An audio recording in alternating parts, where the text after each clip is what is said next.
അതെല്ലാം പ്രണവിനെ കണ്ട ശരിക്കും മോഡലിനെ പോലെയാണ്, ലാലേട്ടനെ പോലെയാണ്, കമലദർശന ലാലേട്ടനെ പോലെ. ഫസ്റ്റ് ഹാഫ് മുഴുവൻ ക്ലാസ്സാണ്, സെക്കൻഡ് ഹാഫ് വരുമ്പോൾ മാസമാണ്. നിവിൻ പോളിൻ്റെ ശക്തമായ തിരിച്ചറിവാണ്.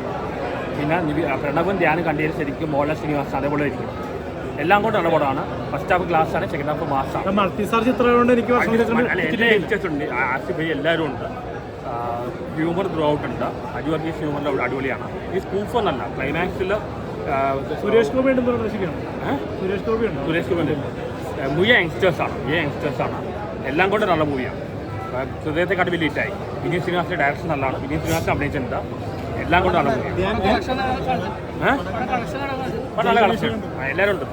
പ്രണവും മറ്റേ നിവിൻ പോലെ ആറാടി എന്ന് പറയും. എല്ലാവർക്കും ആൾക്കാണ് അവർ ഓൾഡ് ഏജ് കാണിക്കേണ്ടത്, യങ് ഏജും കാണിക്കേണ്ടത്, എല്ലാം കാണിക്കുന്നത്. എല്ലാവർക്കും ഇഷ്ടപ്പെടും.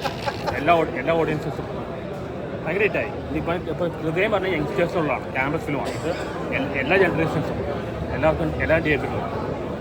ഫസ്റ്റ് ഹാഫ് പക്ക ക്ലാസിക് മൂവി പോലെ വരും. സെക്കൻഡ് ഹാഫിലാണ് ദിവ്യം വരുമ്പോഴാണ് മാസ്റ്റർ പേര് വരുന്നത്. ദിവ്യൻ്റെ ശക്തമായി തിരിച്ചു.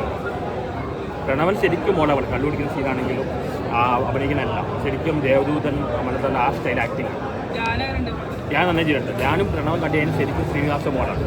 ഫസ്റ്റ് ഹാഫിൽ ഏറ്റവും കൂടുതൽ പെർഫോം പ്രണവാണ്. സെക്കൻഡ് ഹാഫിൻ്റെ അവസാനം ആകുമ്പോൾ ഞാൻ ഇത് നിവിൻ പോളി വരുന്നത്. നിവിൻ പോളിയുടെ ശക്തമായി തിരിച്ചറിവാണ്.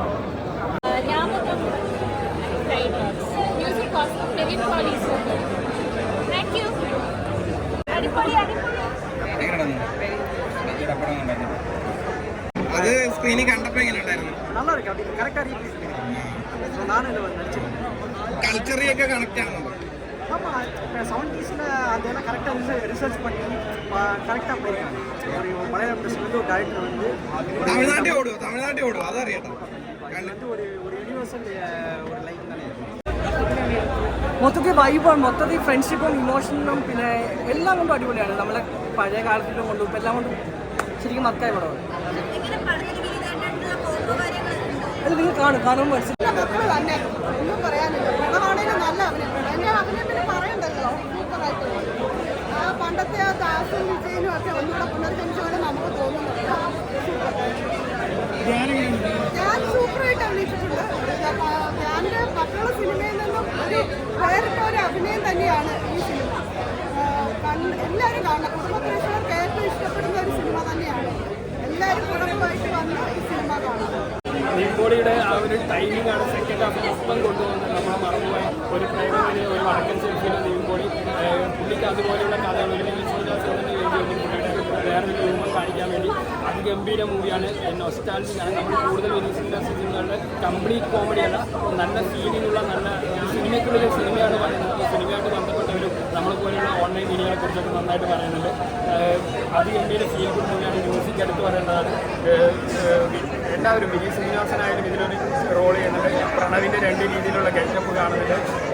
യാതൊരു വിധ പിന്നെ എന്താ പറയുക, അവരുടെ ക്യാരക്ടർ പ്രണവ് കഴിഞ്ഞ സിനിമയിൽ നിന്ന് ഒരുപാട് പുരോഗമിച്ച രീതിയിലാണ് പെർഫോമൻസ് വന്നിരിക്കുന്നത്.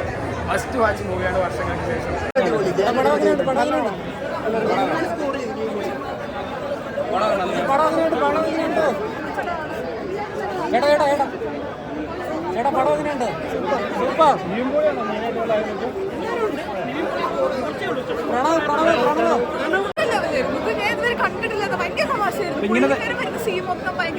ഈ ഒരു നിവിൻ പോളിയാണ് പ്രേക്ഷകർ ആഗ്രഹിച്ചിരുന്നത്. കമലദർശന ലാലേട്ടനെ പോലെയാണ്. ഞാനും പ്രണവും കണ്ടു കഴിഞ്ഞാൽ ശ്രീനിവാസ പടം കൊണ്ടിരിക്കും.